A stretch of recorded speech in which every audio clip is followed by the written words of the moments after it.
Welcome to Rants TV, Travel and Events. Hi guys, welcome to Azuela High Street in Davao City. Please samahan niyo po ako mag-ikot dito guys. At ito po yung update natin today, June 14, 2025. Nandito na po tayo sa garden mismo ng Azuela High Street. Ang developer po ng Azuela Cove ay Ayala Land in partnership with Alsons Group. Ito po ang former site ng Alcantara & Sons na paggawaan ng plywood. At ito na po siya ngayon.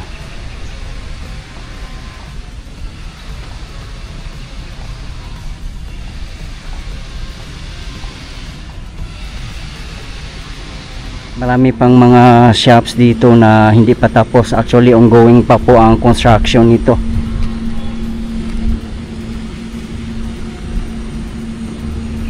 Yan, ganda ng garden nila dito.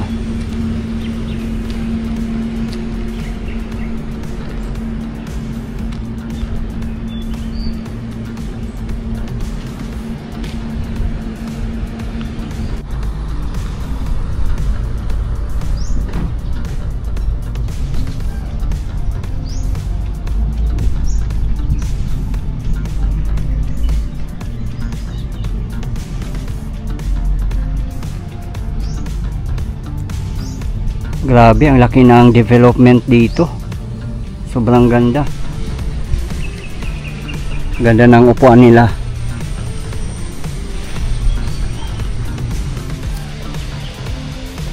Panalo ang landscape nila dito. Sobrang ganda. Ayan oh, mga halaman. Perfect dito magpa-relax sa bandang sunset or sa gabi para hindi na po mainit. Ito yung mga retail outlets nila or mga shop. Ayan po, may nag-occupy na dito kaso hindi pa po siya nag-open. Ayan po ang Damacha Tokyo Emerald Seafood Palace.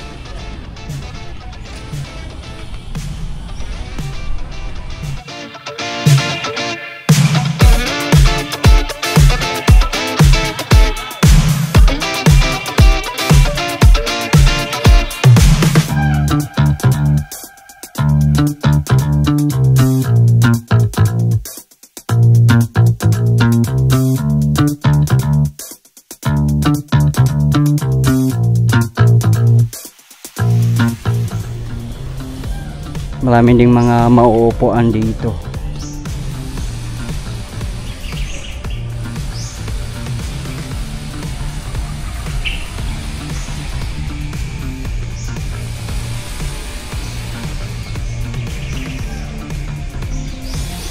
Dito naman ang Pluff.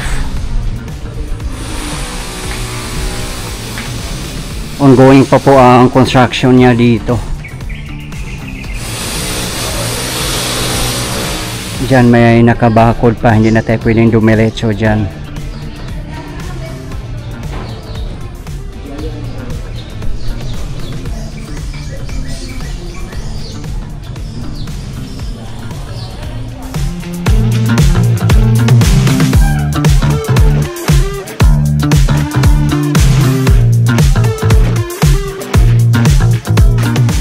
Perfect dito mamasyal kasi napakalawak ng area.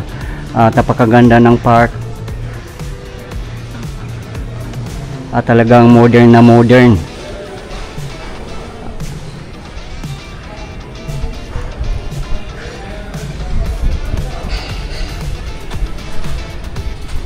Punta tayo dito sa bandang dulo guys. Yan naman sa tapat natin ay South Bay area na daw yan dyan. Hindi na po siya part ng Azuela Cove. Dito naman na area may mga shop na rin dito na bukas. Ayan po oh, Finca,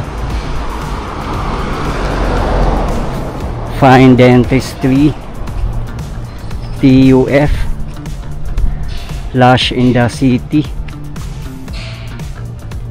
Marami ding mga nagja-jogging lalo sa morning at bandang gabi. Nagja-jogging, walking, biking. Pag mga ganitong oras masyado ng quiet kasi mainit po.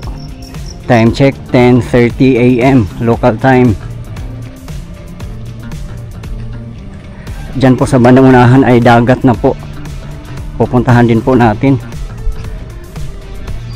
Ayan po ang Baker Medical Aesthetics.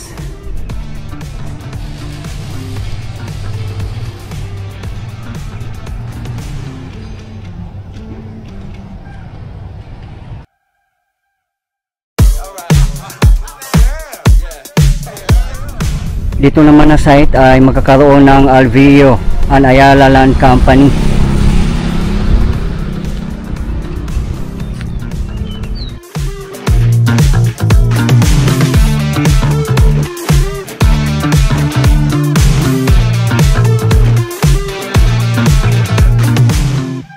Luxury waterside living in Azuela Cove, Ayala Premier.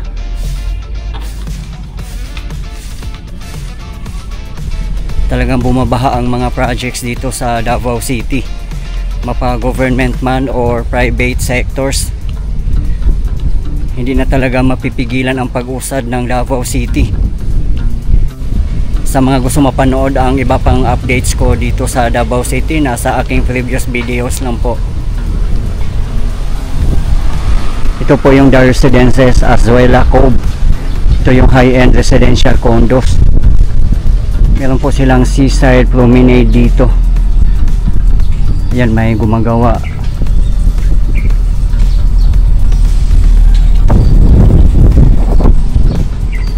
Ayan na po ang dagat. Yung tapat po natin, yan po mismo ang Samal Island.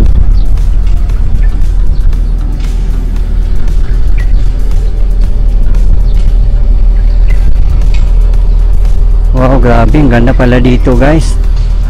Buti na lang po nagkaroon po tayo ng chance na makapamasyal dito.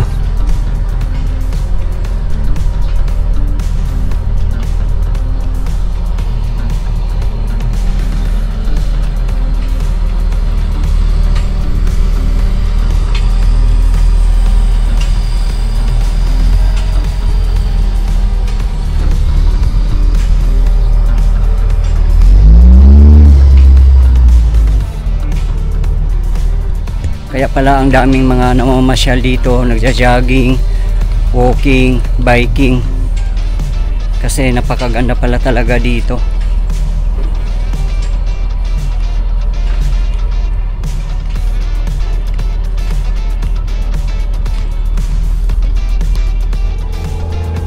Dito po tayo sa Seaside Promenade.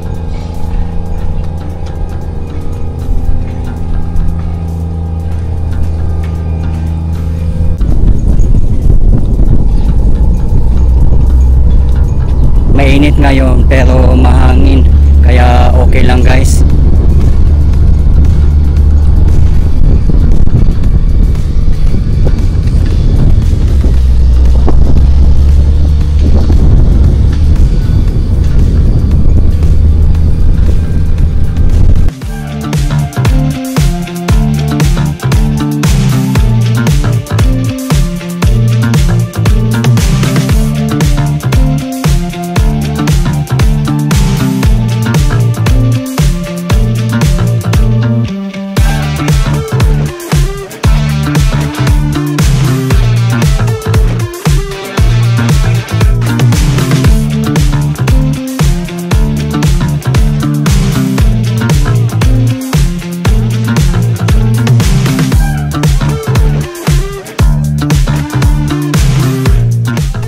May mga pailan-ilan ding namamasyal dito.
Grabe, nakaka-amaze, ang ganda. Ang lilinis pa. Wow. Mapasana all na lang po tayo dito.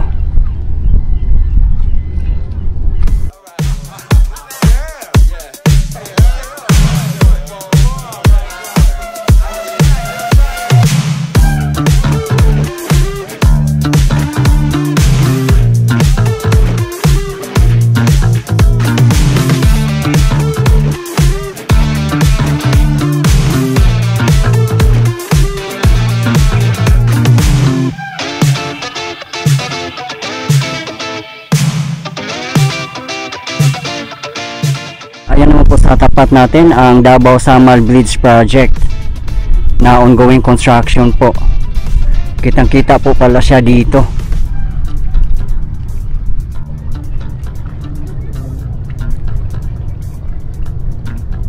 Yan, napakaganda po dyan sa Samal Island. Ang daming mga pang world class na mga beaches.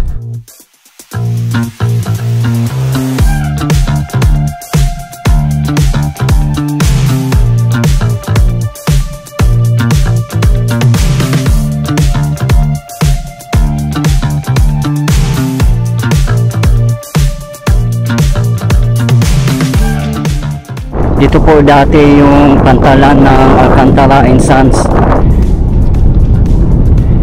Diyan po dati.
Yan guys, may birthday celebrant po dito si Marian. Ayun yung katropa niya.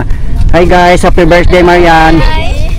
O anong wish nyo sa kaibigan nyo na si Marian sa kanyang birthday? Pa ilang taon ba? 18 years old. Wow, nagdidibo ka pala ngayon. Yes po. So guys, anong mai-wish nyo sa inyong kaibigan? Wala, good health lang. Okay. Magpakilala kayo. Ako dahil si Juliana Carlo Mamoy. Si Kate Ashley. So yung celebrant natin? Marian. Okay. So anong wish mo sa iyong 18th birthday? Sana mag-success ako sa life in the future. Yun lang. Ano ba, single para aware yung mga viewers natin? Single. Okay. Focus sa studies. Okay, very good. Ayan pa. Birthday celebrant din. Opo. July kami tatlo. Kayo? Oo. Wow. Magkapatid. Magkapatid, pinsan. Opo. Ay, tita. Tita. Grabe guys, mga kapatid pala yung tatlo. Napaka-close naman nila, no? Nakakatuwa tingnan. Then tita nila yung isa. Okay.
nauso na po talaga dito sa ating bansa ang township. Yung merong malls, hotels, BPOs, maraming shop, meron na ring church, residential condos, at marami pa. Kaya napakasarap tumira sa mga ganon guys, no? Kaso lang napakamahal.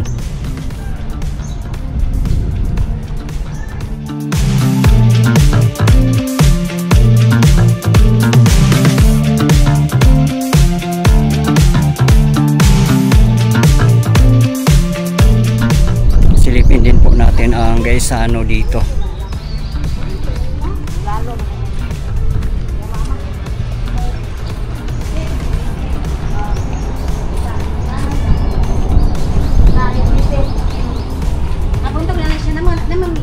Yeah, may bago po tayong kaibigan dito, taga Azuela. Hello madam, musta po? Shout out ko sa mga kaparintihan ko dyan, mga Berano at saka mga Arabago, pamilya at saka mga kasamahan ko dyan dito. Ayan. Hello, may bumibisita sa akin dito na vlogger din. Kagaya sa akin, sana ipano nyo ako. Siya Berano lang po at saka sa ano ko po, yung FB ko po. Ayan po. Okay. Ayan. Okay, salamat Madam Florencia Villano. Please supportahan nyo rin po siya guys. Ayan. Thank you Madam. Ayan po. Bye-bye. Ito na po yung Gaisano Center.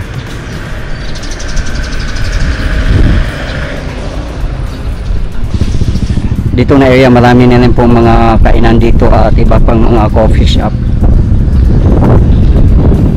Hindi na tayo papasok dyan guys.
May the coffee bean and tea leaf po dito.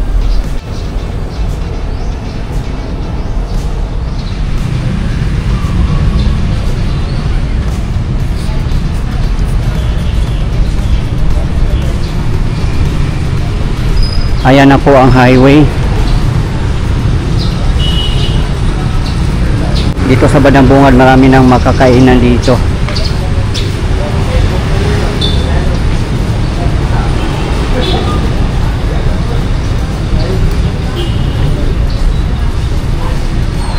Dito na po tayo sa main road.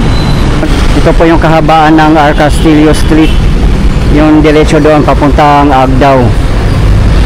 Doon naman po sa kabilang street ay kahabaan ng JT Laurel Avenue. Papunta po ng downtown.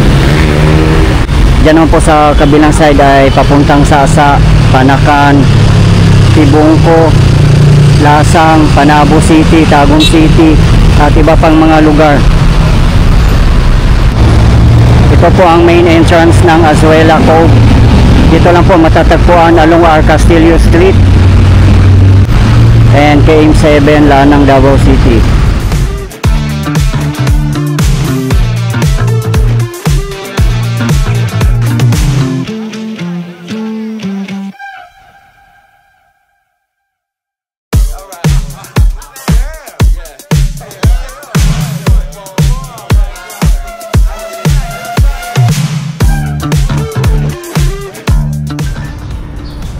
Guys, ito po yung latest update natin ngayon dito sa Azuela Cove in Davao City as of today, June 14, 2025. Maraming salamat po sa patuloy niyong suporta at panonood ng aking mga videos. I really appreciate po. At hindi po ako magsasawang i-update kayo lalong lalo na po sa mga government infrastructures. Mabuhay ang Pilipinas. Okay guys, thank you for watching and keep safe everyone.